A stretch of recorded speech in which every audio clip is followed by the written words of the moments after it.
Guys, আজকে রান্না করবো হচ্ছে মারফা দিয়ে মুরগি মাংস। এই যে মশলা কষিয়ে নিচ্ছি,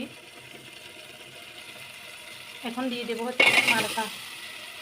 কে কে মারফা দিয়ে মুরগি মাংস খেয়েছে অবশ্যই কমেন্ট করে জানাবেন। আমার হাজব্যান্ড পছন্দ তরকারি এটা হচ্ছে। আমি ঢাকনা দিয়ে কিছুক্ষণ রান্না করে নেব এটা, তারপরে মুরগি মাংস দিয়ে দেবো। আমি কিন্তু অলরেডি মাংস দিয়েছি, মাংস দিয়ে কিছুক্ষণ কষিয়ে ঢাকনা বন্ধ করে রেখেছি। আবার কিছুক্ষণ কষাবো, তারপরে পরিমাণ মতো ঝোল দিয়ে রান্না করে নেব।